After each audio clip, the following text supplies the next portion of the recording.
Hey Zipper friends, my name is Neil and welcome to this episode 71 of the Gayo Comic Con podcast. We are usually here fortnightly-ish to bring you a slice of film, TV and pop culture goodness from our studio direct to your speakers, but this is our first podcast in 12 weeks. Whoopsie!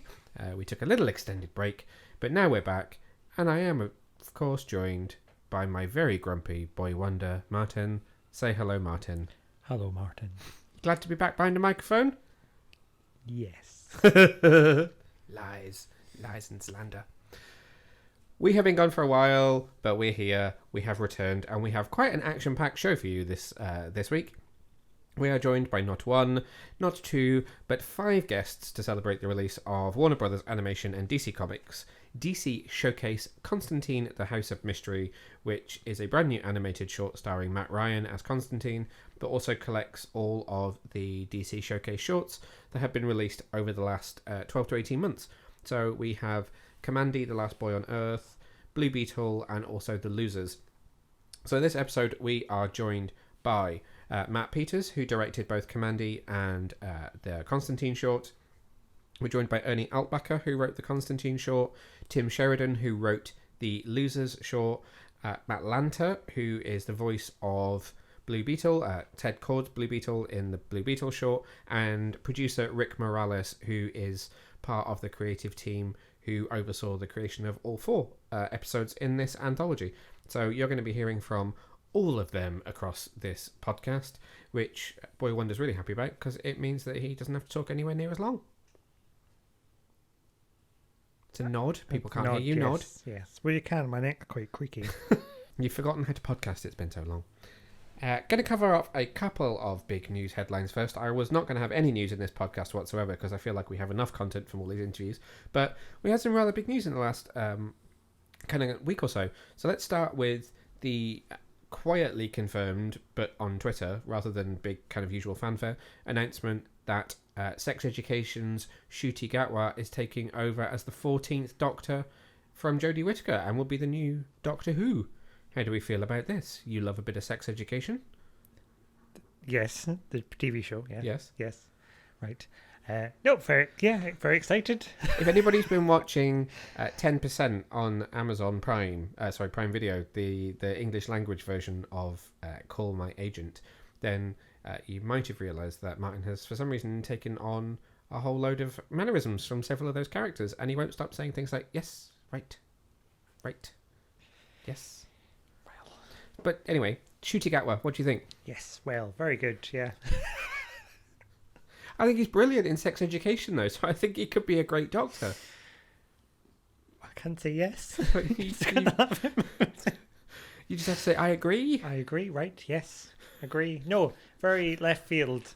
I would never have picked. I would never have called it. So it was only because it had kind of sort of been semi-confirmed because, this is the thing. I'm sure it was probably all on purpose, but he'd put up an Instagram story with 2 hearts and a blue box, which Russell T Davies had replied to and kind of said the bright star of the future, or kind of like the bright future is beginning. So people suddenly jumped on the, oh my god, is Ncuti Gatwa now going to be the Doctor? And then the BBC confirmed it in a tweet. So whether that was an accident or not, I don't know. Maybe someone in the press had started to hear about it. Last night here in the UK, it was the TV BAFTAs, and Ncuti was nominated for an award for sex education and was also presenting an award as well. So maybe they were just worried that he was going to be asked about it on the red carpet if some of the press had started to hear about it. Apparently he's been cast for several months now. He's known since February, so he's been keeping it quiet. So I guess maybe it was a quick, let's put something out before someone asks the question and it all doesn't end up getting announced properly and it's already out there. But he begins, so they start shooting season 4 of Sex Education, and I think it might even be this week or next week. So I think he has to do filming on that, and will then, towards the end of production on Sex Education, be doing double duty because they have to start shooting what I think will be a special, which will be his first full episode as Doctor Who. So the next episode of Doctor Who is a feature length that will premiere later this year, and that's part of BBC's centenary celebrations, and that's Jodie Whittaker's last episode. Presumably there'll be a fill-in shot somewhere where she will transition into him. Well, I've forgotten the word. Regenerate. She will regenerate into him, but that's normally when you get to see that person kind of not directed by the person who's maybe going to be their showrunner, not in their costume yet. He'll be in her costume, having just regenerated. So that will happen later this year, and then I think either Christmas New Year special, early next year will be his debut as the Doctor. So I think that's actually really exciting. And obviously Russell T Davies is back as well. So you have the originator of contemporary Doctor Who with a very contemporary new Doctor. Maybe we'll get some good Doctor Who. Hopefully. It's been interesting reading reactions from people online, because I think you and me have both struggled with Jodie Whittaker as the Doctor. I've struggled with Doctor Who for years now. I still struggle with some of Matt Smith. I still struggle with some of Capaldi, even though I like both of them. And I've really struggled with Whittaker. I like her, but I don't feel like the writing on it has been very good at all. And no, I don't like it. The reaction online is quite interesting. I first expected to see a whole load of just either anti-woke or racist stuff in response to him, but actually, I have to say, I've searched pretty hard over the last 24 hours, and I've only really found one tweet that was overtly like, oh great, another black Doctor. Well, not because obviously you've got the other universe Doctor that is a Doctor from before, the lady that where Jodie Whittaker ran into herself and learned there was more identities. Yeah. You've had her, but obviously this is the first time we've had a black lead, and I expected to see more of that, but I didn't really see any of that kind of hatred. But what I was also surprised by was the number of people tweeting that they in some way wished that Jodie Whittaker had stayed on for another season and had a season of her being written by Russell T Davies, because people feel like she deserves a chance to have some great writing. Which, I mean, it's no slight on Chris Chibnall. I'm sure there are fans of his writing. It just hasn't worked for me. So I'm excited to see a new Doctor and Russell T Davies back behind the helm. In Wales? So it is, I mean, it's Bad Wolf, which is the production company that came out of the group that he worked with on his years as Doctor Who. So I don't know. It would be nice if it was. I think they're going to... I have a feeling that Bad Wolf has a purpose-built studio that it uses that is in Cardiff, so I would imagine it might shift back that way. We should have to wait and see. I mean, we've not finished Flux or the last special. No, I think we'll just give up, really. We might just come back into it when it shooty starts. And then the other big news is the cancellation of 2 of the CW's main Arrowverse shows. So Batwoman ended with the end of Season 3, will not return for Season 4, and Legends of Tomorrow cancelled at the end of Season 7, will not return for Season 8, which means that the only shows now which are, in theory, in the universe that was set up by Arrow are The Flash, which will be coming back for Season 9 later this year, and Superman and Lois, which will be returning for Season 3. We do also have Naomi, that's fate undecided at the moment and wrapping up its first season, and Stargirl will air its 3rd season in summer, and hopefully, fingers crossed, we'll get a 4th season. Production is underway on the pilot episode of Gotham Knights, which does come from some of the writers and producers of Batwoman, but not in the same world. That will potentially, presumably, get a series pickup for later this year, depending on how they feel about the pilot. But thoughts on losing 2 Arrowverse shows? I mean, I could do without The Flash. So you would have preferred to have lost another show to Legends? Yeah, could I swap Legends for The Flash? I feel the same. I would quite happily see Flash run off into the sunset and have more Legends. We have not yet seen Season 7 of Legends of Tomorrow. We're up to date to the end of Season 6, but haven't seen Season 7. But I know that they introduced, I'm going to forget his name, but the guy from Scrubs. Booster Gold? As Booster Gold. I know, I can't remember the actor's name.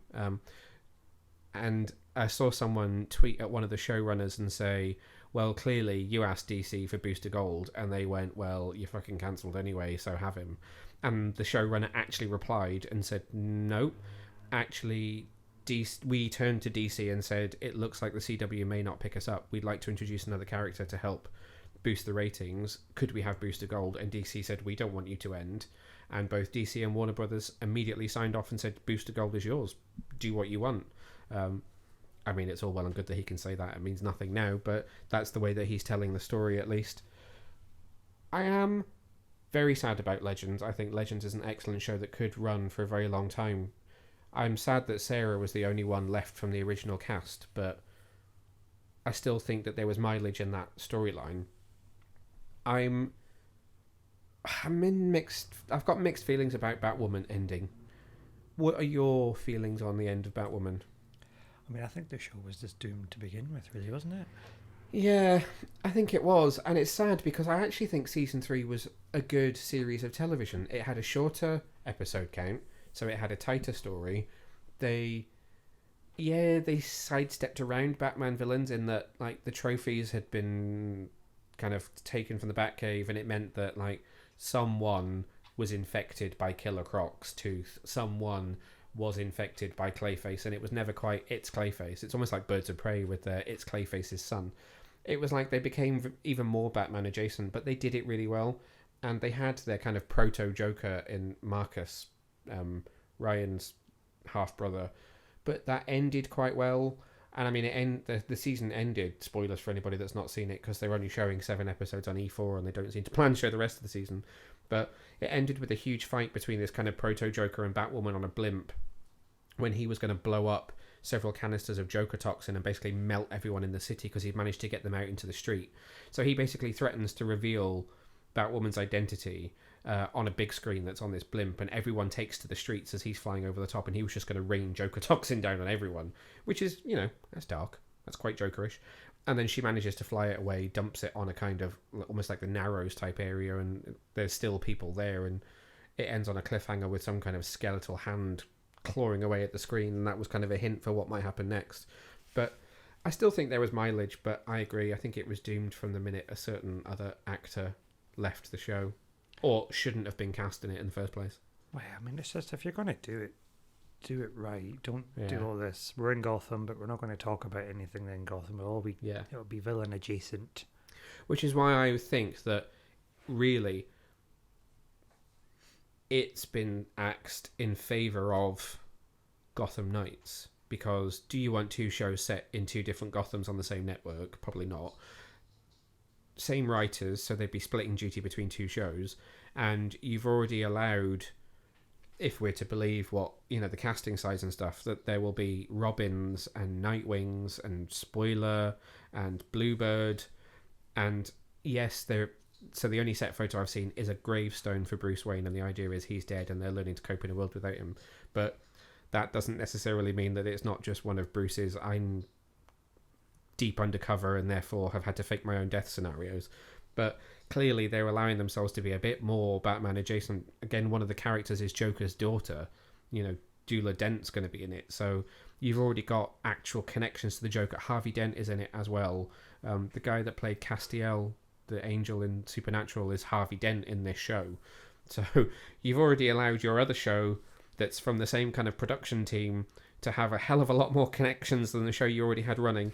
So I feel like the age of the Arrowverse might be over, and we're looking at more of a sort of individual, different Earths, different takes, but with more access to characters. I mean, even Superman and Lois has never acknowledged anything other than Diggle's appearance and a couple of passing references. I know we've not seen the final season of Supergirl, or no, we've seen the first few. Like the final episode of Supergirl, she goes on TV to the world, does the whole like glasses off. I don't know if that's actually what she does, but comes out to the world that Kara Danvers is Supergirl, which you would think would be on TV show, like on TV sets, then seen in Flash and Superman, where it's like, oh god, the world now knows who she is. But it's not reverberated across any of the other shows, which means kind of post-crisis they're more disconnected than they ever were connected in the first place, which is very strange. Like, you all came together to fight the crisis, and now you're all so far apart that you don't even really acknowledge each other. Strange. That's just families. It's true. So I would love to know what you think about the loss of both of those shows. So if you have an opinion, please do find me on social media at Neil Vag, or find us at Get Your Comic on all major platforms. On with the show. Now, we have a good 40-50 minutes of interviews which are going to be coming up in the next few minutes, which I will kind of introduce and talk a bit about each one as we go. But before we do talk with all of these wonderful creators about the DC Showcase shorts, I wanted to get your opinion on this new Constantine short, because you are a big Constantine fan. You are a Matt Ryan fan. You have interviewed Matt Ryan on this very show. And he is back after a year of playing a different character on Legends in the final season. He's back as Constantine. This is a kind of epilogue to Justice League Apocalypse War, which came out in 2019, I want to say. So what did you think about House of Mystery? I really liked it. Yeah? So it clocks in at 26 minutes, so it's kind of like an extended short. Most of the shorts are 12 to 15 minutes. But the kind of major short that anchors one of these collections is always a little bit longer. So this one clocks in at about 26 minutes. And it's kind of like a Groundhog Day in hell for Constantine after his idea to reset the multiverse at the end of Apocalypse War. Good to have Matt Ryan back as Constantine. I think so. He's the definitive Constantine of our age. Yeah. Which is something that I talked about with Matt and with Ernie, so the director and the writer, which you'll hear in a minute. But I agree. I think when I read Constantine, or if I'm consuming a piece of Constantine media, then Matt Ryan's is the voice I'm going to hear. Do need to go back and watch his show. He needs his own series again. Yeah. I do feel like he says shite a lot in this short. I know, it's a bit... There's not really like an English Cockney word, really, is it? You'd expect me to say it when we're back home. What the shite? Yeah, I suppose. I don't know. We talked a lot about Matt and how he approaches the character because he's been playing him for 10 years now, pretty much at this point. And they were saying that they work with him and that they allow him to kind of say if a line doesn't feel like something Constantine would say, or if he feels like there's something that Constantine is more likely to say because he's played him so long. But you can just feel how he probably just walks in and is Constantine in the vocal booth when he does it. It's interesting. I thought it was very fitting that there is some dialogue with Spectre which alludes... Do you know what? When I say that character name... Yeah, I kind of want to say Spectre. Well, there's some dialogue between those two characters, between Constantine and Spectre. What do you mean, Spectre? That kind of alludes to what's really going on.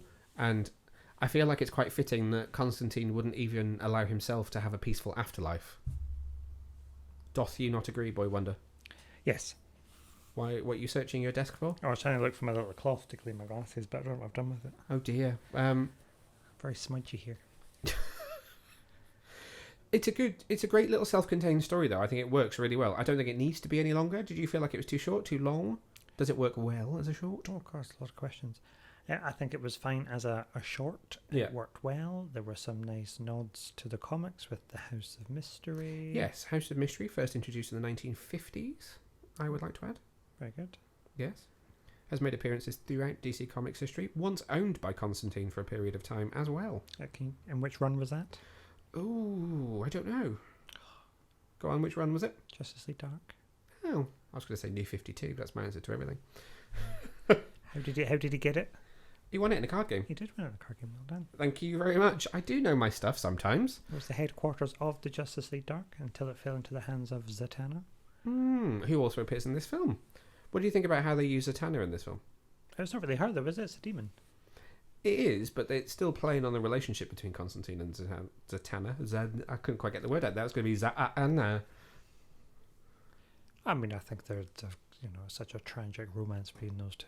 Will they? Won't they? They're having a terrible time at the minute in the current Justice League Dark. Oh, are they? What's wrong? Well, it's just the usual. Will they? Won't they? Oh, right, okay. He's a rogue. Not right for her, but she loves. I also showed you the Blue Beetle short from this as well, just because I wanted you to see. Well, it's because it's awesome, really. What do you think of that one? The 70s Spider-Man-esque. It's so clever. Colourful. The amount of detail they went to show the lack of detail that you would have had in the 70s is amazing. So stuff like there's a scene where Ted Kord finishes talking and the other character starts talking, but Ted Kord's mouth is still moving. Or there's a couple of shots where the colour in his costume switches, so the bits that should be dark blue become the light blue and the light blue becomes the dark blue, because it's just they were trying to mirror that kind of lack of detail that you had in the 70s when you were working incredibly fast to try and just bash out an episode of a cartoon that you were just drawing as fast as you can, and that was it, and there was no time to fix your mistakes. So I quite like it. I thought it was very, very clever the way they did it, and I would actually quite like to see that as an entire series. Yes, I agree. Right. Yes. I don't know what you wanted to say. You ended on it was a statement. It wasn't a question. Well, I was expecting you to just reply with what you thought. Oh, I mean, it was all right. I mean, I'm not a massive Blue Beetle fan. I've not read a lot about him. So not overly excited for the Blue Beetle film, which is also on its way to the screen at the moment. I thought that was a HBO Max series. No, it's been shifted to theatrical release. Oh, is that an upgrade, is it? There are rumours that Batgirl might have the same upgrade. I thought she was a film. No, she's HBO Max. Is it Both series? Blue Beetle... No, it's TV...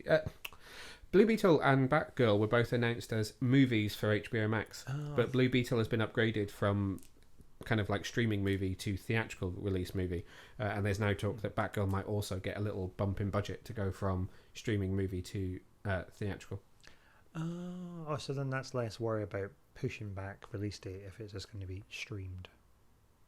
In theory, yeah. It's still got Michael Keaton in it, which is confusing for those who've not seen Flash, that no one will have until June of next year.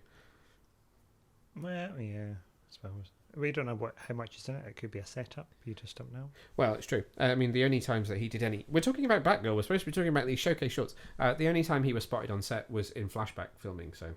There you go. Anyway, I digress. So, before we get down to these interviews, you would recommend DC Showcase Shorts Constantine, House of Mystery? Yes, I would, yes. Very good. Final thoughts? If you don't watch it, why not? It's only 24 minutes. 6 minutes. I mean, it's not a lot of time. You could have, that's a lunch break. That is a lunch break. If you're working from home. It's stunning animation in 4K as well. I'd only seen... So I've seen it 4 or 5 times because I was going through making sure I was prepped for interviews. But I was watching like a screener version from the studio with watermarks and stuff, and it wasn't even HD. So to see it in full like 4K, it's quite a beautiful animation. Yeah, and if you like that, go and watch the other one, City of Demons. That's a good shot as well. Yeah, I quite fancy going back and watching City of Demons again. Anyway, let's crack on with the interviews. So first up, I had a chance to talk to both the writer of Constantine, the House of Mystery, Ernie Altbacker, who also co-wrote Justice League Dark Apocalypse War, and Matt Peters, who directed both the Constantine short and the Kamandi Last Boy on Earth short. He also worked on Apocalypse War. I really struggled with saying Apocalypse War for some reason.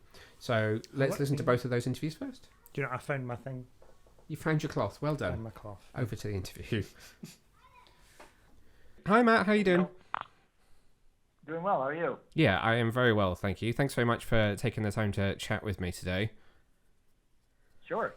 So diving straight in, the House of Mystery calls back to such a huge moment for Constantine from the end of Apocalypse War. It's kind of that moment that he refers to as the first truly noble thing that he's ever done.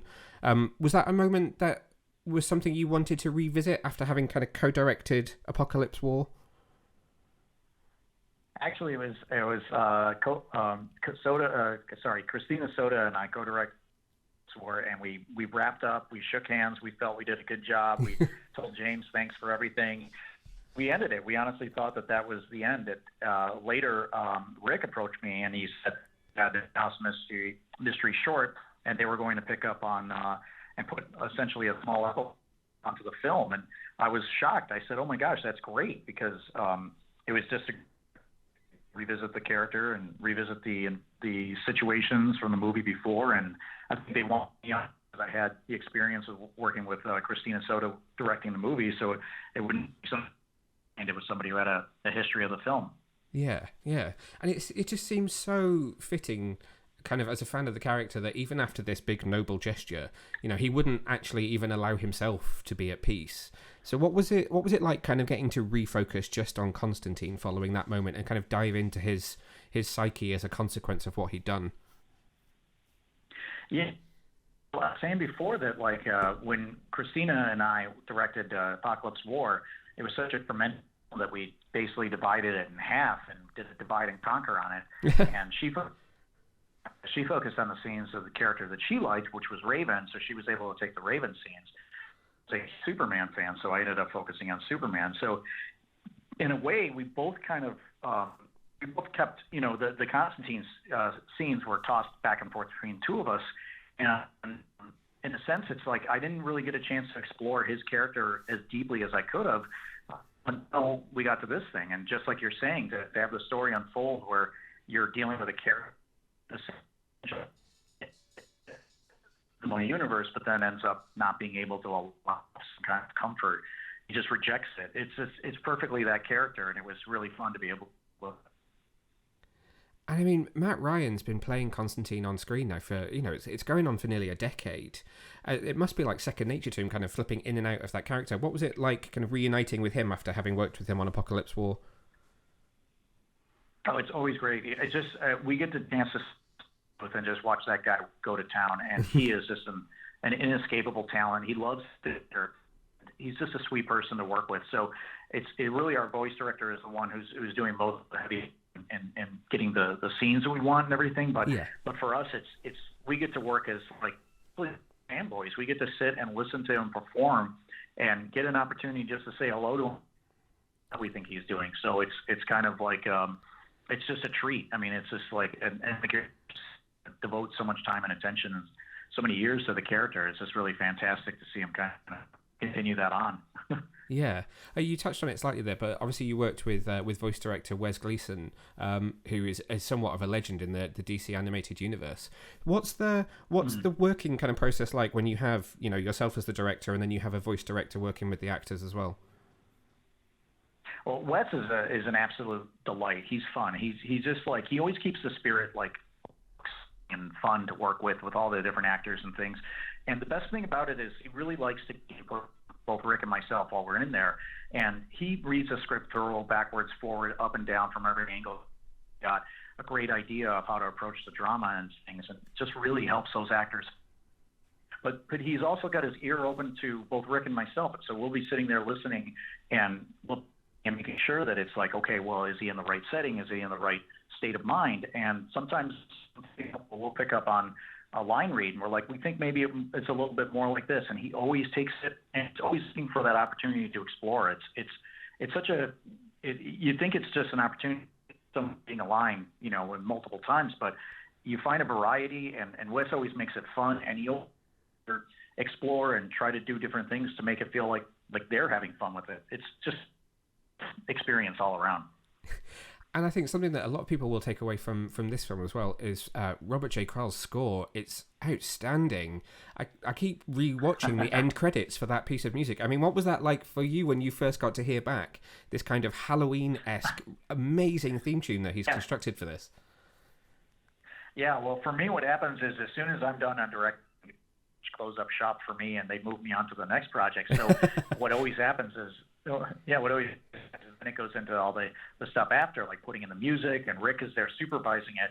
And so finally I'm getting to see the finished product, and I end up getting to experience the film essentially just like a fan or member. So as soon as the music comes pumping in, and like you said, it has this creepy Hollywood Halloween vibe, it's like, oh my God, this is flawless, it's perfect. And, you know, I just feel lucky. It's like I get a chance to actually meet these guys very often, unless it's at Comic-Con, but I just want to shake their hands because they do such a great job.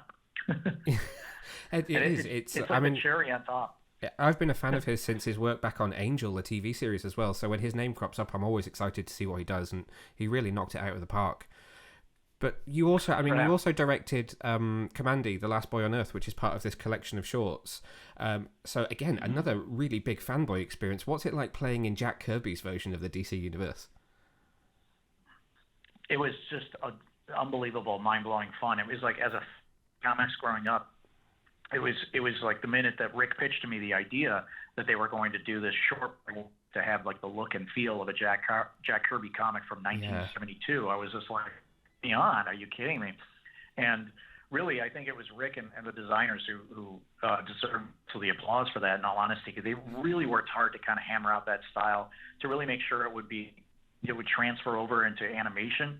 And I think it works flawlessly. It was like, it was kind of an easy thing to direct, really, on the story end of it, because we were following the mechanics of the story. We were sure that vibe of the comic book, but it's the design that I really think just brings it all together. It's the unifying element that just kind of makes that thing feel like you're looking at something from 1972.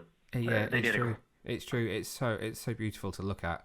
And there's something really interesting about these shorts as well. It's a great way to dive into these kind of slightly lesser known characters.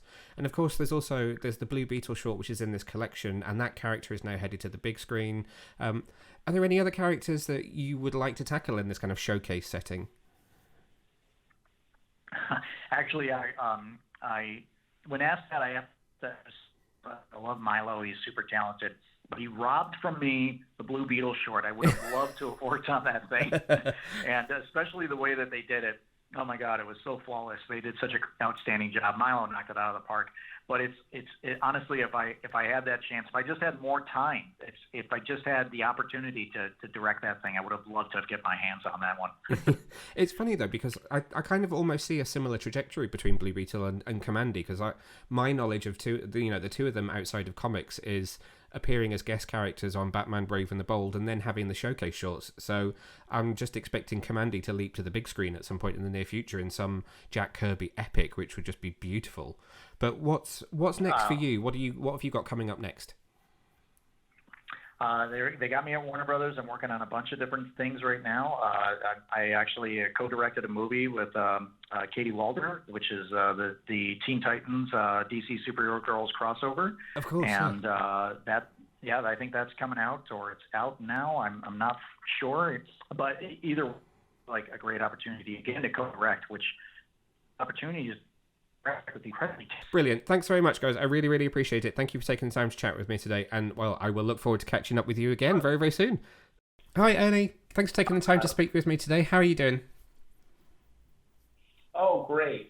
How about yourself? Yeah, I am very well, thank you. I am excited to talk Constantine with you. Where are you located? So I'm in London at the moment, where it is actually surprisingly very, very sunny today, which is quite nice, I have to say. Great, man. I gotta get back to London. I need some cash down. That's probably not. Don't put that in the interview. So we are calling back to an absolutely huge moment of Constantine's from Justice League Dark Apocalypse War, which he refers to in that opening monologue in this film as his first truly noble thing. Was that a moment which you had wanted to revisit after the making of Apocalypse War? It was a moment that I didn't know that I really wanted to revisit after the making of Apocalypse War. Because it's basically, so it was done, right? I mean, as you know, the writer gets on far earlier, and he leaves the project earlier when they start ramping up, and they got to do the storyboards and the animation, and the marketing's got to get kicked in, stuff like that, right? So literally, I will forget stuff that's coming out, and then all of a sudden, Gary will announce something, and I go, "Oh, I wrote on that." I mean, like sometimes. It's not like I write that many, but it's like, did I write on that? Like if it's one episode of a show. But I've been waiting for this to come down the pike a while, even though it's the super short, it's an extended short.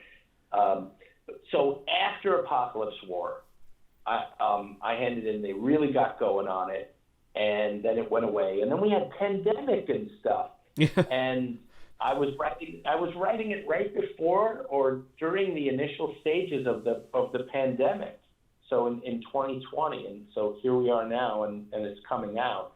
But it was the 16 episode continuity was over and done. Yeah. And Jim came and said, "Hey, I want to do one of the shorts that we have permission to do as a House of Mystery.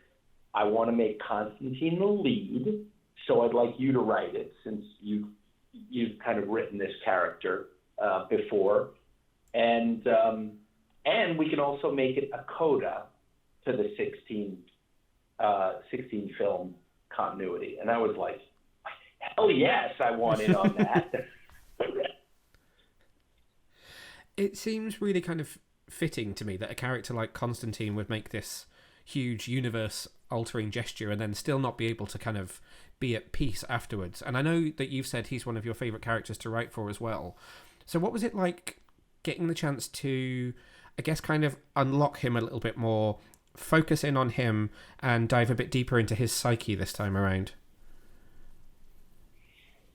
Oh, well, I mean, I've said a bunch of times that Constantine's one of these bastards with a heart of gold, right? But usually, because he does some sort of huge a-hole move, he's not a sympathetic character. Like you could be Chaz, his really good friend, and suddenly Chaz is eaten by a demon because Constantine's off doing something else or just getting drunk.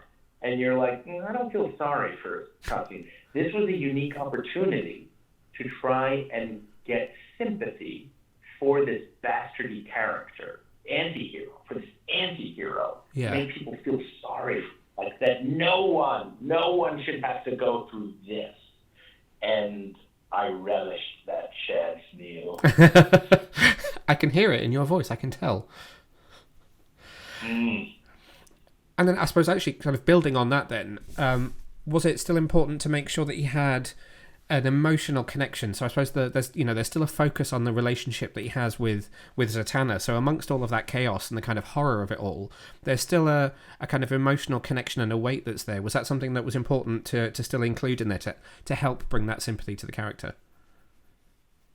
Well, yeah. I mean, the great thing is, so in Justice League Dark, it was a major subplot line, was the Constantine Zatanna. Why can't these crazy kids be together, right? Yeah. And then there was a little more of it in Apocalypse War, but you got to juggle plot lines of Lois and Clark, and Batman and Catwoman, right? And Harley and Green Arrow, you know. It was a lot. So in this one, it's mostly Constantine. And the main subplot is Constantine and Zatanna, to see what their alternate lives, you know, with kids, stuff like that, would be. And it wouldn't have fit anywhere else. You wouldn't got a chance to even do it. So I thought that was really fun. I mean, I think I like that one. I really like writing the ships, you know? Yeah. It's whatever I can put in some sort of romantic thing or a love triangle. I love doing that. And but I think I like the Constantine Zatanna one even more than Batman Catwoman, because Constantine and Zatanna have like history where, we screwed up and a bunch of our friends were torn apart by demons. Not Batman and Catwoman do not have that on the weight of that on their relationship, you know? Yeah, that's true. Like, we are just different. We are different people. I like doing crimes, but I'm not going to kill anybody. I'm not going to kill anybody either, but I don't like that you're doing crimes. This is like, we fucked up, and a bunch of innocent people died because we let demons out. Like, that's tough. Try getting over that, you know? That's true. I've not thought about it like that before. That's a very interesting perspective on it. That's I will look at that with fresh eyes the next time I watch it. Well, it's like they're perfect for each other, but early in their relationship, they screwed up, and it led to actual deaths, including the whole Astra thing. Small girl gets sucked into hell. I feel like that's on their relationship, you know. So that is like, this guy's bad news. He's no good for me. But they love each other still. Yeah. They know they're perfect for each other. They're both on the magic side. Hers is pure, you know. His is like this kind of gutter mage type. He's like the bad boy from the wrong side of the track. She's magical royalty. It's Romeo and Juliet, baby. It's great. Except with just about the same amount of deaths of their friends. You just touched on it a little bit there, but you kind of mentioned that with a film like Apocalypse War, you have this huge number of characters, and you've got all these different subplots that have existed across all of those previous films that you're trying to tie up. So how different is it when you're approaching something that is more focused on a single lead character? What's the difference in kind of writing that sort of project? Well, I really like the juggling aspect of some of these movies, and I have gotten to do lately, you know, with Injustice and stuff. Yep. I've had to do it, you know, varying rates of skill, let's say. But it is kind of a relief where you're just like, I just got to deal with Constantine, you know, and all subplots, everything leads through Constantine. So there's a purity to it that I quite enjoyed, rather than if you would chart out something like just the Dark Apocalypse War, how many relationships and rivalries are in that thing, it's insane. It's true. Yeah, I can't. Can you imagine trying to just map that all out on a piece of paper in front of you compared to something a little bit more simple? It boggles the mind, doesn't it? I forgot Damien and Raven. They might have been one of the top three. And like people love that one. Davy Ray. I didn't name it, but I had more of that in, what do you call it? Teen Titans: The Judas Contract. Yeah. I might have started that up. Or I didn't start it up, but I ran with it. And when you're working with a project such as one of these showcase shorts, and you've got a slightly shorter runtime, are there complexities which come with that as well in terms of trying to create a satisfying story in a shorter space of time? You know what, Jim and I have this shorthand because we've worked on 11-minuters, including Justice League Action, but he got me on an earlier show called Mucha Lucha, and we found you could pack so much into 11 minutes. So this was like going to be a 14 or 15-minuter, and even I was like, man, this is a lot. This is a lot. And then it changed that we got to be the extended short in 24 and 25, and then it was like, well, now no problem. Now let's jam it in even more and leave that problem with the animators. Like, here you go. Try and get all this in. And not only did they get everything in, they put even more stuff in. So they really did such a great job, Rick and Matt. And all the others that worked on. I mean, it's like crazy. The talent that they have in the storyboarding and the character designs and stuff, it's just truly amazing. It's quite a sight to behold, isn't it, when you get to see the final product. They're beautiful, beautiful films. And of course, you've got Matt Ryan back as the voice of your Constantine again. This is almost a decade that he's been playing the character now across, Legends of Tomorrow, his own show, and the animated movies. What's it like for you as a writer, but also as a fan of the character, hearing this iconic voice, who is the voice of this generation's Constantine, embodying your words? Well, it's great. Actually, I was watching the show before I got the job. I think they were on episode 5 or 6 at the time when I first started writing Justice League Dark. And so I knew he was going to play it. So I he informed my version of Constantine a lot. And then once I saw him do it live, he actually came in the trench coat, and it was awesome. Oh, wow.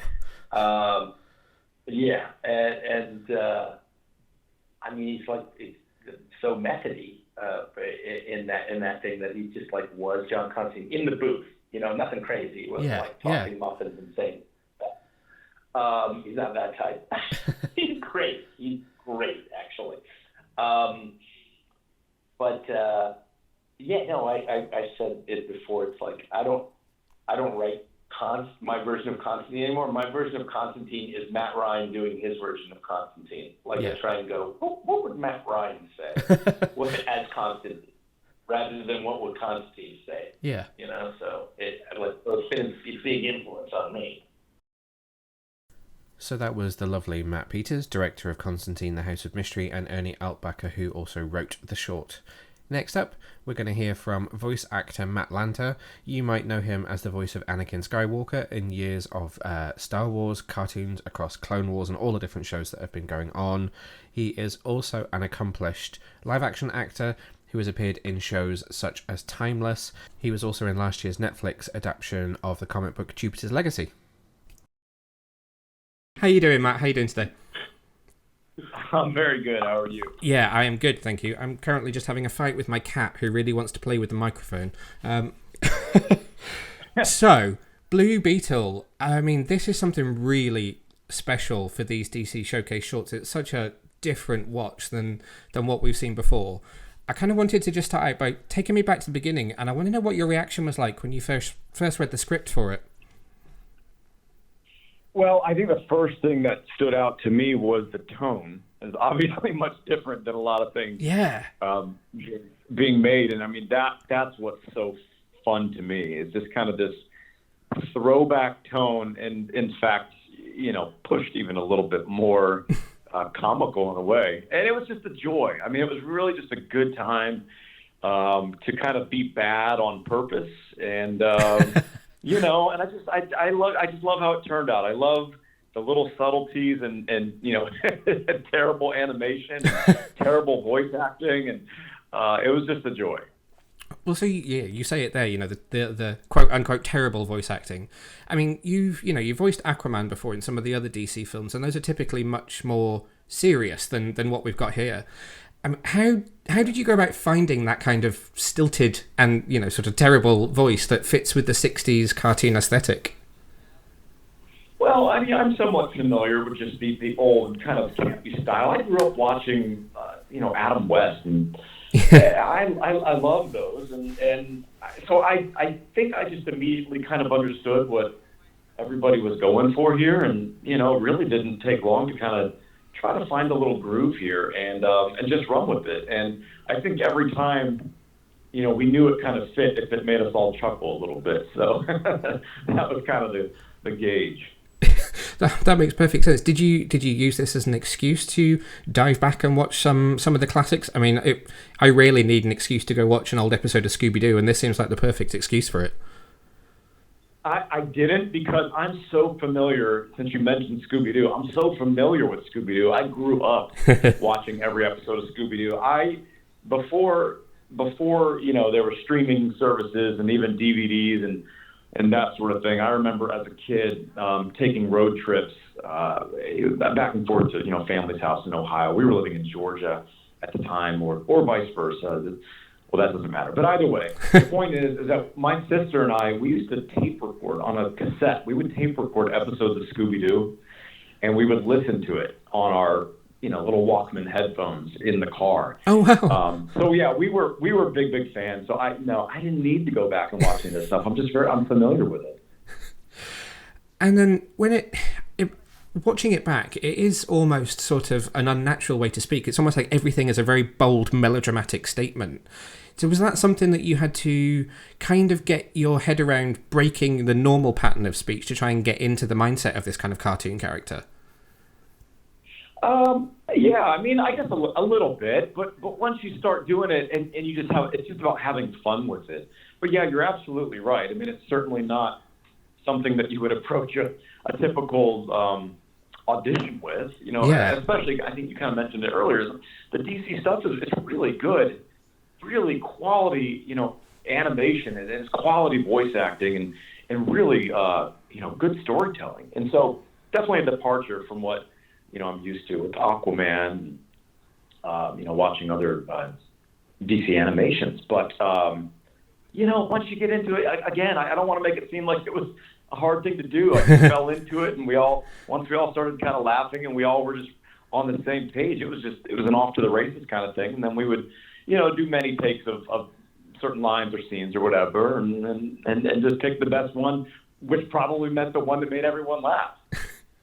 And then when you were recording it, what kind of visuals did you have when you were in the booth? Did you have anything to try and work from at that point, or were you just sort of visualizing those classic cartoons in your head as you were doing it? Oh gosh, truthfully, we recorded this so long ago. I think we recorded in December of 19. Wow. If I'm correct. Yeah. Gary, are you on the line? Can you answer? I think it was, right? Because I was out in LA for I think the Force Awakens premiere, actually. Mr. Lanter is correct.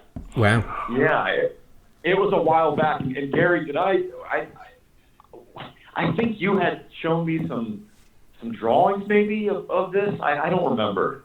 Yeah, they had some drawings to show you, but it was December of 2019, back when only bad guys wore masks. Yeah, that's right. Yeah. So I mean, I think I had a little bit of, I understood kind of how it was going to look a little bit, but really it was just about everyone having a discussion, having a chat about the throwback kind of nature of the tone and the animation. I knew they were gonna do a little bit of kind of hiccups in the animation on purpose, such as, for example, you'll hear my voice. I'm done talking. You don't hear anything, but but Blue Beetle's mouth continues to move. Yep. It's little things like that. So I kind of understood what we were going for when we started, kind of chatting about all the little kind of throwback errors, so to speak, that we wanted to do. And so then flash forwards, obviously, to a little while later, you get to see the final product. You get to see this kind of quality attempt at poor quality animation and this, this really, really amazing recreation of those cartoons that we all love. What was your reaction to seeing it? And especially to hearing that you now have an iconic theme tune as Blue Beetle, because it's just the perfect way to kick off this cartoon and throwing you back to the 60s era. What was it like seeing the final product?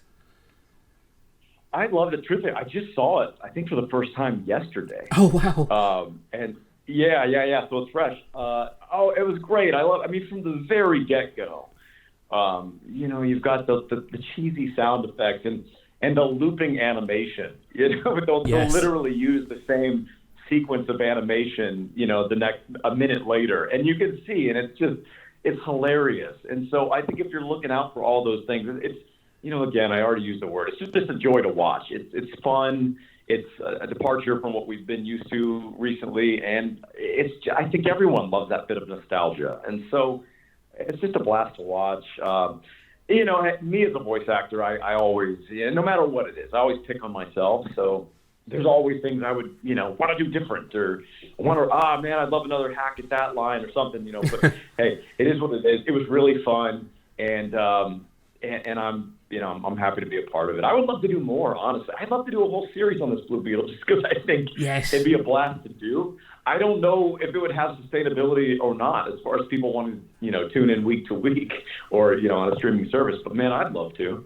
Yeah, no, I'm right with you on that one. I was watching it again earlier today, and you instantly leave that short wanting to see more, because there's just so much there that you could do, even with just picking up on more of those classic tropes. But there's so much to it. But you just mentioned there the idea of the voice acting and the fact that you might reflect on things that you could have done differently. I would imagine, not being an actor myself, that voice acting can in many ways be more complex than when you're working on a set, because you don't have your facial expressions to rely on. It's all in your voice. So is that a challenge that you as an actor kind of enjoy when you're moving between kind of live action and voice acting roles? Oh, certainly. Something that a lot of people will, they'll ask a question, well, what is it like acting versus, doing a voice? And I'm like, wait a minute, hang on. Doing voices, doing animation, that is acting. So I hate when people preface that question, don't refer to voice acting as acting, because it really is, because it does take a lot of, you really do have to reach kind of into the depths of your creativity to express and emote in a scene and connect with other characters, oftentimes who are not in the booth with you. Yeah. And to make it sound good and make it sound right. So those are definitely a lot of the challenges that come along with voice acting. And it's just different. It's different than on camera. But yeah, you're absolutely right, especially when you're doing something that requires a lot of creativity. I say this a lot, in the Star Wars universe. Dave Filoni's directing us. You're riding a big dragon, you fall 30 feet, you hit the ground, you roll, and then your lightsaber comes. So you have to imagine all that, and just go for it, and just do your best. But I think it's really just about tapping into your creativity and letting go, because this is something I would say most of us did as kids. We would give voices to characters, and we committed to it. It's just now I'm an adult and I'm getting paid, which is silly to do it. Brilliant. Well, I think that's all my time for today. So thank you very much. I really appreciate it. Thanks for taking the time. So that was Matt Lanter. Up next, you're going to hear from Tim Sheridan, who is the writer of The Losers short in this anthology collection. This is, I think, the third time I've spoken to Tim now. He also wrote both Superman, Man of Tomorrow, and both parts of Batman, The Long Halloween, so is an accomplished DC animated movie writer, and has also been working on comic books such as Teen Titans Academy, Shazam, and is currently working with Jeff Johns on Flashpoint Beyond. Right, Tim, it's lovely to chat to you again. How are you doing today? Oh, very good. I'm very glad to talk to you. How are you? Yeah, I'm all the better for talking to you, my friend. Yeah. So we'll see how it goes. Yeah, that's true. Yeah, we'll see how we feel in about 10 minutes' time. But we're starting out well. So DC Showcase Shorts. I think we're kind of all on the same page that this is a really brilliant platform to bring some lesser known characters to the screen and to the audience. But what attracted you to working with the characters of The Losers specifically for this film? Well, I really identify with them just by name only. I think we all do that. Like, these are my people. No, I was, I just wasn't, when I was growing up and I was picking up Batman and Justice League International and I was picking up DC's Star Trek comics back then too. Oh, wow. I love those books were amazing. Yeah, weren't they great in the movie universe, the classic movie universe and stuff? I was, war comics were not, sitting on the spinner rack, ready for my greedy little, hands to snatch up. So I didn't really get a lot of exposure to these guys. And of course, post Crisis on Infinite Earths, these characters, many of them, may or may not have existed at the time. It was all it was a wild time. Yeah. And so I did not grow up with them in the way that, the generations before me, like my older siblings and, even my dad would have grown up with. And so I came to these guys later when I was working on the Sergeant Rock DC Showcase short with Bruce Timm and the Simonson.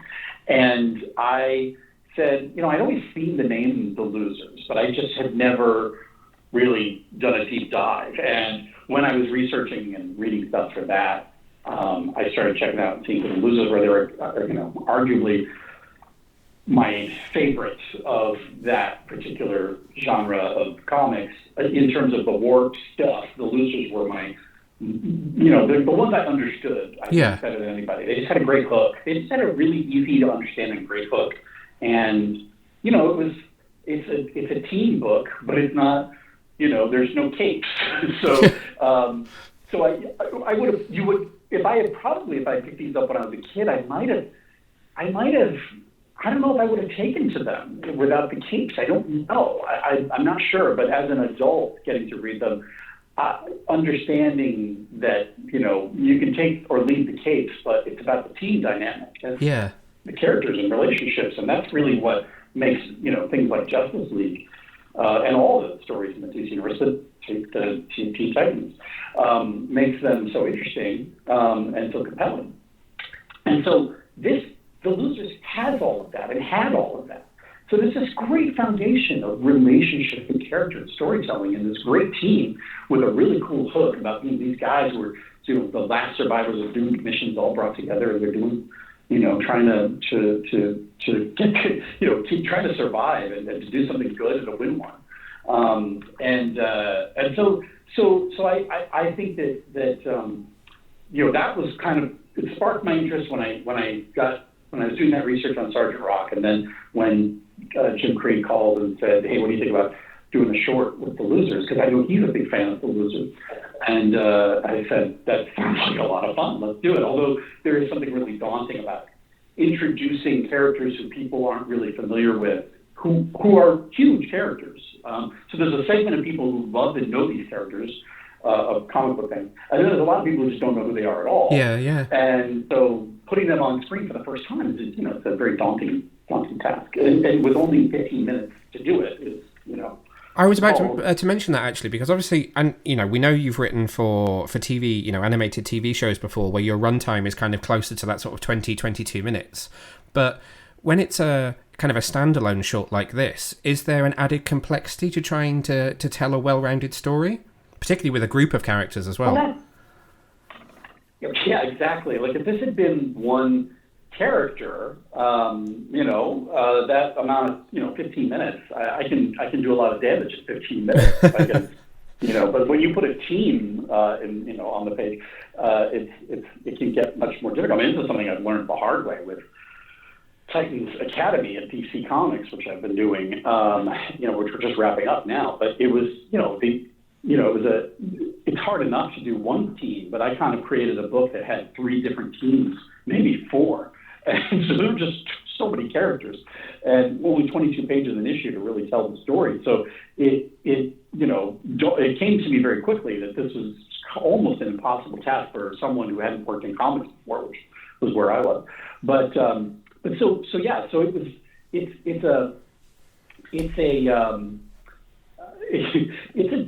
a difficult thing when trying to get it right. When you only have 15 minutes and you want to introduce people to who these characters are, it's tough to only have 15 minutes in which to do it, especially when there's a team. One of the things that makes it easier, though, is particularly in sort of this Band of Brothers kind of war movie genre, the characters are very archetypal. Like, I think that even if you're not a big fan of that genre, you know who these characters are almost at first glance. Like in the beginning of the film when they're on the boat and they're firing their weapons out of the mysterious creature out of the water and barking at each other, and you're transported right away. Yeah. And that you kind of know who these characters are. They're kind of in our DNA. This basic archetype of character. People like Sarge. Sarge is there's a reason why those archetypes exist and why we think of things like, Sarge is the burly guy who's gruff and who's very blue collar and and he's called Sarge, and we've seen that so many times. Well, we see it because he was such a popular character in The Losers. Yeah. This was an archetype that was very popular in that genre and at the time, and there was a reason why he made it into the pages of these comics and why he was on screen so much, that type of character. So even if you're not, steeped in this genre, I think you know who they are. That makes it really easy to tell the story, because I don't need to spend a lot of time explaining, Sarge is called Sarge because his rank is sergeant, and that means that he is not an officer, but I don't need to do any of that. You just kind of get who they are right away. And then you go and complicate it even more by making it a World War II story, a nice timey-wimey story, and then you throw in dinosaurs as well. So how do you then balance all of those on top of all the rest of everything that's going on? Well, see, this is where the comics part of it comes in. Because, look, we're not just making a war movie, right? So, when you read these books, these stories, there are often these fantastical sci-fi, horror, all sorts of elements. There's other genres. There's mystery and romance. There's all sorts of genres that sort of come together into these, war books and war movies throughout the ages. And that, in the way that Dinosaur Island in this story is like a nexus between time and space and realities and things, we kind of sort of hint at that. This in a very meta way, this short is kind of a nexus of different genres. I mean, it's a war movie, but it's a sci-fi movie, and it's a horror movie, and it's it used to have more of a romance angle too, but we had for time we had to kind of lose some of that part of the story, but just a big meetup and a nexus of genres, which I think is very true to what comic books are and what war comics were. Yeah, absolutely. I know. I think you're spot on, and I mean, I can't avoid it. You are working on comic books at the moment. We've got Flashpoint Beyond, which is just beginning to unravel. I literally just read issue 1, which comes out in a couple of weeks. How is it working in such a hugely legendary corner of the DC universe now? Well, I got to tell you, I'm really grateful Jeff Johns is there with us. Jeremy Adams and I, we had some ideas and we said, to DC, we're like, look, we don't really want to do this unless Jeff is, cool with us doing something that takes place in Flashpoint. I mean, this was a thing that came, out of his brain, and DC talked to Jeff, and who I didn't know. Jeremy and I didn't know him at the time. Okay. And he said, not only am I excited about it, he said, I want to write issue 0, and I want to help you out and be there through the whole thing. Let's work together on it. And Jeremy and I were like, are you kidding me? We just basically get to have a 7-issue masterclass of comics from a guy that's done just some of the biggest things in comic books. And so I'd say just incredibly lucky, incredibly fortunate. And for me, so somebody asked me about this earlier, because this is something that went around Twitter recently, which was somebody was asking, like, what was the thing that made you want to get in, think, oh, I want to do this. I want to get into this business. This is what I want to do. And it was, for me, it was a light bulb moment when I was sitting in Ballroom 20 at San Diego Comic-Con watching the Flashpoint Paradox anime adaptation. And I said out loud to my friends, I was like, I want to do this. And then that sort of, once I had that North Star, I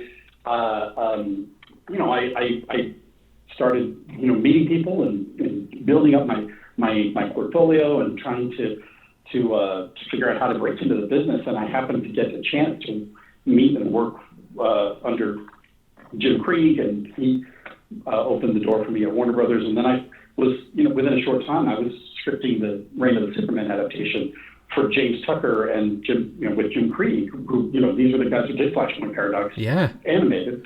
And then now here we are, because of the work I've done in animation, I'm getting to do this Flashpoint Beyond, the sequel to Flashpoint with Jeff Johns, the guy who co-created Flashpoint. So it's to say that I'm grateful is the biggest understatement of my life. I don't know how I've been the luckiest nerd in the world to do this for the run that I've gotten to do it for, but I'll take it. It's well deserved in my opinion. But what else is coming up for you at the moment? What else? I know you normally can't answer this question, but I always ask it anyway. But what else do you have coming up at the moment? No, I can't say anything. I think Flashpoint Beyond, besides the Teen Titans Academy is wrapping up. Issue 14 is out today as we're recording this, or as we're talking to each other. Today, as we're talking to each other, the 14, and then there's one more issue next month, issue 15, and then that book is being retired. And then Flashpoint Beyond runs for, I think, through October monthly. So that story will spin out across DC. And then otherwise, I'm working on a bunch of stuff in TV right now. But none of it I can talk about at this point. But I think you'll be hearing about one of those things soon, possibly within the next month. There'll be an announcement. Yeah. Oh, I'm intrigued to know more. Then I'm going to have to keep an eye out. Well, brilliant. Thank you very much for taking the time to chat with me again today. And until next time, I look forward to catching up with you again. Thanks again to Tim. It's always lovely to chat to him. I really hope to catch up with him in person one day. And now, last but very not least, you are going to hear from Rick Morales. So we've spoken to Rick on this show before when we were doing one of the Mortal Kombat animated movies, when we were doing press for that. Rick is an accomplished animation producer, and his work goes across all 4 of the movies in this anthology. So it's over to Rick. Hey Rick, how are you doing today? I'm doing good. How about yourself? Yeah, I am very well, thank you. Thanks for taking the time to chat with me today about this very exciting collection. Just want to start kind of at the beginning. I mean, these showcase shorts they're such a brilliant way to shine a light on some lesser known and kind of characters that maybe need a bit of love and some time in the spotlight. But how do you, kind of, as producers, how do you decide which characters you want to focus on when you're looking at what to kind of do in the next batch? Well, so when I got brought into it, when they approached me, it was already sort of in Jim Krieg's head what the anchor was going to be, and that was the Constantine film, and the sort of epilogue that is to Apocalypse War. So he kind of had an idea for that already. And we knew we wanted to do 3 more. So then it began the conversation of like, well, what characters would we be interesting, would we be interested in doing, and what would we find sort of fun for us to work on. And it just kind of starts sort of informally like that. Kamandi was a character that's, I think a lot of people have had an interest in trying to bring to the screen at Warner Brothers Animation for a long time. And so his name came up almost immediately, and it felt like, well, you know what? Now we've got these shorts. This would be the perfect place to kind of see what we can do with that. And then Blue Beetle, I've always been a big fan of the Ted Kord Blue Beetle. Yeah. Just loved him from Justice League International, and just I've always been a fan of his relationship with Booster Gold. I always thought that was really fun. And so that came up, and then it sort of morphed into, well, what if it were the Charlton heroes? And I was like, oh, that's kind of fun, And then we started talking about the question, and then it just the way that story kind of developed, it felt very time specific. Yeah. Once we started talking about the characters that we would use and the Ditko influence and all that, and as soon as it sort of became a Charlton thing and Ditko's name was mentioned, I was like, well, if we're doing that, we should totally do it as an homage to, the 60s cartoons that we watched in rerun. Yeah. Because I'm not that old. In rerun when I was a kid. Yeah. And that were so important to us, Super Friends and Spider-Man, and so when I said that, Jim Krieg is a huge fan for the old Spider-Man show, and in fact he did a student film that I was completely unaware of when I mentioned this, that was a take on the Spider-Man stuff in live action. That's really fun. Yeah. So but I don't know if he wants me telling that to everybody, but I have. And his eyes just lit up, and it was like, yes, let's do that. And so we went down that road with it, and all of it kind of came, pretty organically, and there's not like a lot of pressure coming from executives or DC into like, these have to be the characters that we want to showcase, and it has to be this version, and so it's just they gave us a lot of freedom to choose. Wow. That's great that you've got that creative freedom as well, so that you can explore the areas that you're interested in rather than kind of being pigeonholed into something that maybe your focus wouldn't necessarily have been on. Sticking with Blue Beetle for a second, which is just, I mean, they're all outstanding in their own special ways, but it kind of feels like it would have been really, really fun working on that one particularly, and kind of deciding on, I'm trying to think of the best way to word it, kind of recreating the lack of attention to detail that animators had back in sort of like the Spider-Man show. I mean, how far did you feel like you could push it? I mean, you've got the moments like, Blue Beetle isn't speaking any dialogue, but his mouth is moving, the colours switch around so they're in the wrong order. How fun was that to work on? Oh, it was amazing. One of the jokes that, once it became clear that we were doing that, we were in one of our meetings, and one of the executives was like, well, if we're going to do it that way, and I had mentioned, Ralph Bakshi and how we're going to do the sky colors and all that, and he was like, well, if you're going to do it that way, we're going to have to like give you 2 weeks to do it. We're going to have to cut the schedule. And we kind of chuckled about it, but in a way, that it's not to sort of make fun of those artists or deride them in any way. No, not at all. It's a wonderful homage.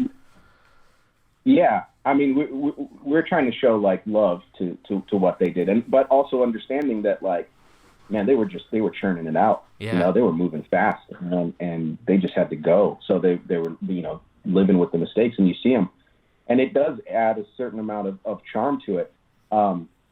And so, yeah, I just wanted to. I didn't think there were any limits to it. I just thought the more that we could squeeze into it, the better. But the funny thing about it is Milo Newman, who was the director on that one. He's a younger guy. He did a bunch of stuff with me. He did boards on the Mortal Kombat stuff that I had done, and was a big fan of his work. Thought he was right there, ready to make the leap into directing. And I felt these were the perfect vehicles to these shorts to get him doing that. But then it's funny because here's a younger guy that maybe wasn't as familiar with these 60s sort of cartoons, and I remember like at first it's like, well, I'm like, that's shot too well. Like we have to kind of mess up the composition, and it was sort of like everybody was kind of like, really? Wow, because you're working with younger guys. A lot of these storyboard artists were younger and not really maybe fans the way that Jim Krieg and I were of some of this stuff. But so it took some like getting used to for them to make their minds work in a different way than they normally would, which is like this really like the filmmaking of it all, and what corners they needed to cut, as far as like the amount of animation, the amount of acting that's happening with the characters. And so yeah, but I think once Milo got on board with it, once he and it happened very quickly. Once he understood, okay, I get it. Then he just had a lot of fun with it, and just contributed a lot of great ideas to the short. And then you hop on over to something like The Losers, where you have this brilliant mix of different genres. You have the World War II aspect, you've got the dinosaurs, you've got the time travel, and you've also got a more of an ensemble cast rather than a kind of a solo lead. Do you have to kind of pair things back a little bit when you're trying to construct a story for the shorter runtime, especially when you've got multiple characters in there? Does it become more complex when you're working with a shorter runtime? I'm sorry, I missed you kind of cut out there on that first part of the question. Could sorry, what I was just saying was when when you're working with the shorter runtime, do you have to kind of try and think about simplifying things to a certain degree to try and make sure that it works because you've got less time to tell your story? Yeah. I mean, absolutely. That's the challenge. I mean, the great thing about these shorts is, as you said, it gives you an opportunity to explore characters that might not get the spotlight put on them normally. Yeah. But it also limits the amount of time that you can spend with them. So I think the key to it, what we try to do was like, you have to distill them down to their most pure essence, in my view. And so it's like with The Losers, what's the thing you're trying to say about it, very simply, because you don't have a whole lot of time. Yeah. And you've got a lot of characters to kind of introduce. And so oddly enough, one of the things that I point to is a film like Predator. And I always bring this up because I think they do such a great job in that movie. There's a scene of all the, and that's an ensemble cast, and there's a ton of characters in it. And yeah, they're kind of cartoonish, but there's a scene with them in the chopper, and they're heading towards the jungle, and you spend a tiny bit of time with them, and in that time, every single thing that you need to know about those characters. They're little moments, it's Jesse Ventura spitting on the shoe, and so to me, it's like we kind of have to do that. Like, how does Sarge react in this situation? Like, that's going to tell you everything that you kind of need to know about this character. And so you have to kind of try to be precise, with that, especially when you're dealing with like 5 characters and half of them die halfway through your 11-minute short. Yeah. And then you come onto the anchor of this collection with Constantine, and you've got someone like Matt Ryan, who's been playing this guy for nearly a decade at this point. What's it like working with actors when they're so kind of intimately knowledgeable about their character, but then also for the audience, us as fans, they're kind of synonymous with the character. What's it like working with someone that's been around with the character for that long? Well, I think it's great. I think to me, it's sort of it makes my job easier, because that's not a character that I have to find anymore. He knows that character. He knows how he's going to act. He knows I mean, you say 10 years and my jaw just like kind of gapes open. I know. Really? 10 years? Yeah. It's getting on for 10 years since his solo show. That's amazing. Wow. But anyway, like we knew immediately, like, okay, yeah, we're following this thing up. It's going to be him. It has to be him. And then, to me, it's a big benefit because, like I said, he knows that character better than I do at this point. He's worked on him longer. I mean, he's playing him. The words are coming out of his mouth. He understands how he's going to speak, And so for us, Ernie wrote that one, and he does a good job of sort of finding the voice, I think. But then even within that, you're in the recording, and Matt would be like, well, I don't know if he'd say it quite like that. And you're like, okay, well, how would he say it? And then you're like, well, it might be more like this. And you're like, yeah, that's right. Go for it. You know it. You know what I mean? So it's sort of, and it's the same thing with like, when I've done Scooby stuff and I've worked with those actors, and it's like, you got Frank Welker, and he's like, he's done, he's played Fred forever, and he's played Scooby for the longest time, and it's like, if he tells you like, I think Scooby's talking a little too much here, I'm gonna listen to that. I'm gonna hear him because he's got a really good sense of it after 25, 30 years, whatever. Now, I know you might have some of the future shorts maybe in the pipeline already, but I just wanted to ask you if there are any characters that kind of spring to mind that you would like to see take the spotlight in any future DC Showcase shorts.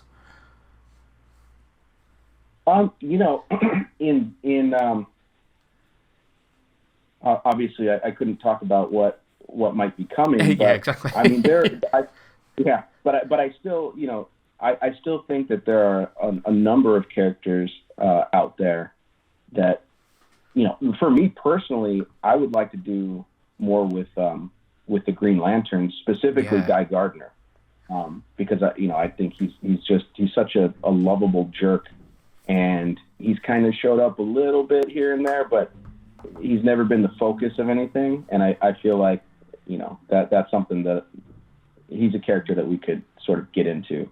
Yeah, that would be really interesting. But yeah, I mean, yeah. So there's a ton of them, and I know Jim's got a bunch, in his back pocket that he'd love to see as well. There's a lot of fun ideas in the DC universe, of course. There certainly are. And what else are you working on at the moment? What else is coming up for you? Well, I'm probably lots that you can't talk about. What can I talk about? Yeah, I mean, listen, there's more. I'm working away on some stuff, but I don't think we're ready to announce it yet. But when it is announced, it's stuff that I am very, very excited about, and some of the best work that I think I've ever done in my career. So that's very exciting. I look forward to hearing all about it. Yeah, thank you. Brilliant. Thanks very much. Thank you. I really appreciate you taking the time to speak with me today. I'm looking forward to hearing people's reactions when they finally get to see this collection bundled together, because I think it's a great set of characters, and they're all so brilliant in their own way. It's going to be really exciting to see it out there. Thank you. I appreciate that. So thank you to Warner Brothers for arranging those interviews for us. That was quite a week that I had there doing all of those. You were away for some of that. I was in Dublin. You were in Dublin, and I was getting mugged in Blackheath. I even recorded one of those interviews in my office at work because of timings and the wonderful Pacific Standard Time to British Summertime difference. But it was cool to talk to all of them, and nice to talk to some of them again. So Ernie, Tim, and Rick I've all spoken to before, so now I'm circling back to people on the second or third go-around, which is kind of random. Hopefully one day, maybe at New York Comic Con, I might get to meet some of these people for real. But thank you for sticking with us and waiting for us for a whole 3 months. We're very sorry that we took a break, but sometimes it is nice to have some downtime. If you are looking for all of the latest news, reviews, and other such stuff, then do not forget to check out our website, which is www.getyourcomiccon.co.uk. And if you want to leave us a review on any platform, then it is always greatly welcomed. And if you don't subscribe to us, why not? Because we will be back at some point in the very near future, hopefully a little bit more regularly. Depends how easy I find it to strap Boy Wonder down to a chair in front of a microphone. I'm very busy. You are very busy. It's not for lack of trying that, we haven't podcasted. You're just very, very busy, unfortunately, and a very, very important person in your field. But until next time, stay safe, stay well. Bye.